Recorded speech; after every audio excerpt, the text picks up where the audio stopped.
Okay, so far we've looked at what the firm's doing in the short run, and we said that's its operating period. So we said that all firms, in reality, are constrained by their fixed factor production, and when they can change this fixed factor production, they move temporarily into the long run.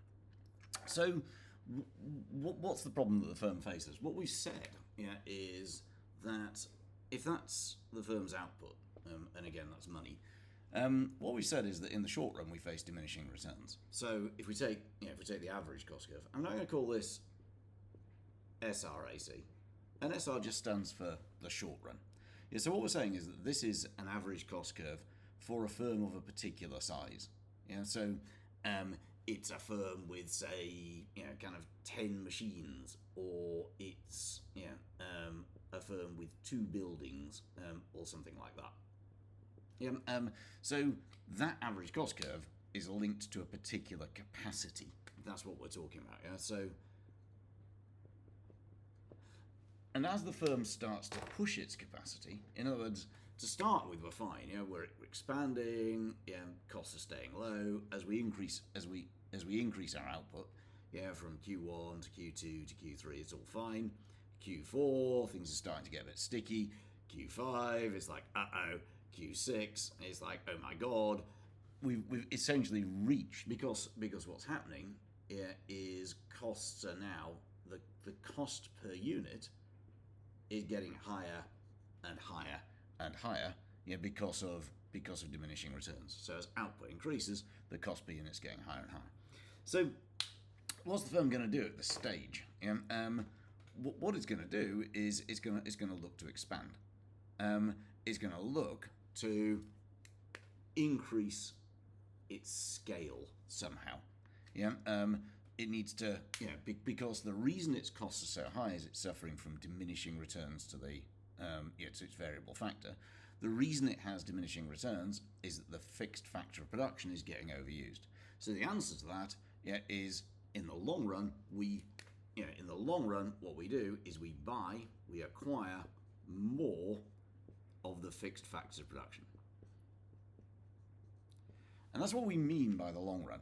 It's the point at which you can escape the short run constraint, increase your fixed factor production, which then puts you into a new short run. So what's going to happen, as you'll see in the next video, is that short run average cost curve is going to shift. It's going to change because we're going to have new conditions, because the firm will have more of its fixed factor production. So how is it? And that's what we mean by a change in the firm's scale. Scale means a change in your capacity. It's not just that you're making more units. It's that all of your factors of production have changed and that the firm's capacity is greater. That's what scale means. So how does a firm expand? There are 2 main ways. In very kind of general sense.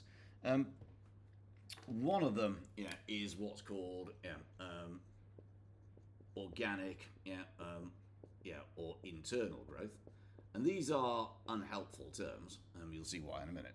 All that means is this would be, you buy more of your own factors of production. So an example would be like Sainsbury. What they do is they open a new store. It's going to fall over.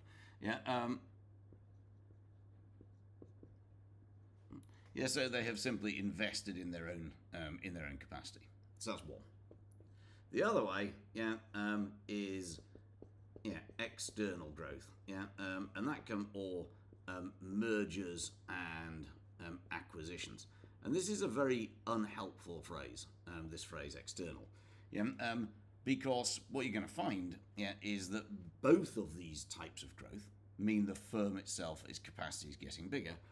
Both of these types of growth lead to what are called internal economies and diseconomies of scale, because the firm's scale is changing.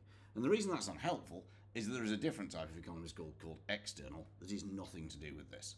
So I'm not going to use that phrase. I'm going to simply talk about, on the one hand, organic growth, the second hand, on the other hand, growth by mergers, takeover, acquisition, and so on and so forth. Yeah, because that's a very unhelpful phrase. So there are two ways in which you can grow. One is you invest yourself. Two is you take over another firm. So that would be like, Sainsbury.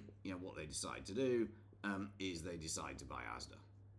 Yeah, or they join together, which is something they tried to do a few years ago, but it was blocked by the CMA, the Competition and Markets Authority, because they said it would give that firm, the joined up firm, the merged firm, too much power.